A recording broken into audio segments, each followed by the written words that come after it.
Assalamualaikum warahmatullahi wabarakatuh. Selamat datang di Topan Channel. Kali ini ada sebuah video tentang sejarah Al-Kindi.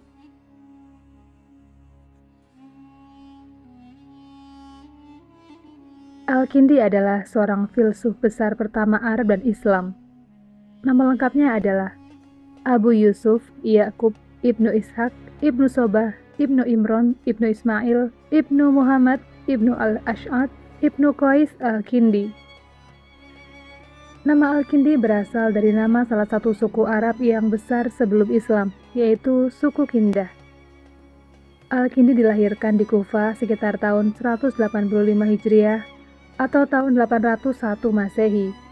Dia berasal dari sebuah keluarga pejabat, kaya dan terhormat. Ayahnya bernama Ibnu Al-Sabah. Sang ayah pernah menduduki jabatan gubernur Kufah pada era kepemimpinan Al-Mahdi dan Harun Ar-Rasyid.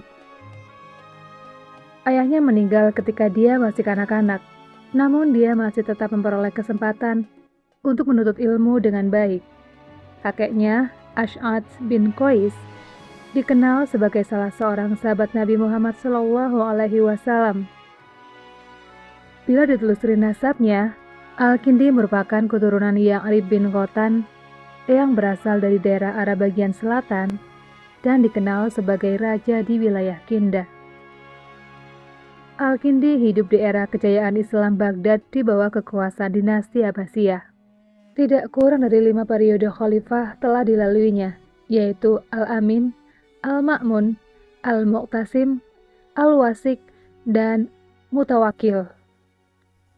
Pendidikan Al-Kindi pada waktu kecil tidak banyak diketahui. Ada riwayat yang menerangkan bahwa Al-Kindi pernah belajar di Basrah, sebuah pusat studi bahasa dan teologi Islam. Kemudian dia menetap di Baghdad, ibu kota kerajaan Bani Abbas, yang juga sebagai jantung kehidupan intelektual pada masa itu. Dia dikenal berotak encer.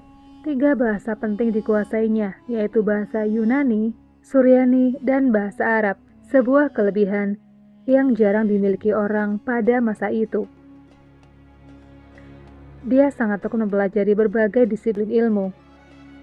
Oleh karena itulah, dia dapat menguasai ilmu filsafat, logika, ilmu hitung, musik, astronomi, geometri, medis, astrologi, dialektika, psikolog, politik, dan meteorologi. Penguasaannya terhadap filsafat dan ilmu lainnya telah menempatkan dia menjadi orang Islam pertama yang berkebangsaan Arab dalam jajaran para filosof terkemuka. Karena itu pula lah dia dinilai pantas menyandang gelar Filsuf al-Arab atau filosof berkebangsaan Arab. Kepandaian dan kemampuannya dalam menguasai berbagai ilmu menyebabkan dirinya diangkat menjadi guru dan tabib kerajaan. Khalifah juga mempercayainya untuk berkiprah di Baitul Hikmah atau House of Wisdom yang kala itu gencar menerjemahkan buku-buku ilmu pengetahuan dari berbagai bahasa, seperti bahasa Yunani. Ketika Khalifah Al-Ma'mun tutup usia dan digantikan putranya, yaitu Al-Mu'tasim, posisi Al-Kindi semakin diperhitungkan dan mendapatkan peran yang besar. Dia secara khusus diangkat menjadi guru bagi putranya. Al-Kindi mampu menghidupkan paham Mu'tazilah. Dan berkat peran Al-Kindi pula, paham yang mengutamakan rasionalitas itu ditetapkan sebagai paham resmi kerajaan. Menurut Al-Nadim, selama berkutat dan bergelut dengan ilmu pengetahuan di Baitul Hikmah, Al-Kindi telah melahirkan setidaknya 260 karya. Di antara sederet buah pikirannya, dituangkan dalam risalah-risalah pendek yang tidak lagi ditemukan. Karya-karya yang dihasilkannya menunjukkan bahwa Al-Kindi adalah seorang yang berilmu pengetahuan yang luas dan dalam. Ratusan karyanya itu dipilah ke berbagai bidang seperti filsafat, logika, ilmu hitung, musik, astronomi, geometri, medis, astrologi, dialektika, psikologi, politik, dan meteorologi. Bukunya yang paling banyak adalah Geometri sebanyak 32 judul. Filsafat dan kedokteran masing-masing mencapai 22 judul, logika sebanyak 9 judul, dan fisika sebanyak 12 judul.